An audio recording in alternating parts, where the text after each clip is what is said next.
The Pharisees are telling the people that Jesus is not from God because Jesus breaks the Sabbath, and no one who is from God can break the Sabbath.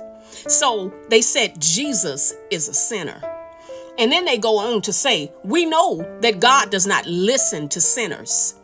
And verse 31 says, now we know that God does not hear sinners, but if anyone is a worshiper of God and does his will, he hears him.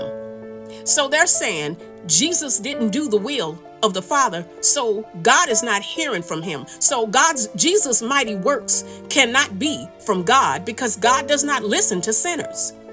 And when I read this scripture, I thought about us.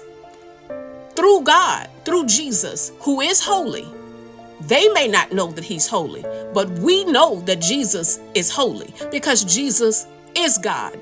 And God can break the Sabbath because God is the writer and author of the Sabbath. And there is something greater than the Sabbath.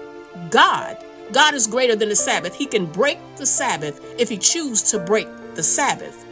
The Sabbath is made for man. Man wasn't made for the Sabbath.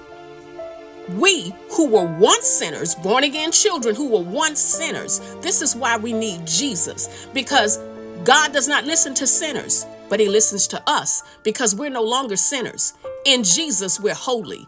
And through Jesus, God waits for our prayers.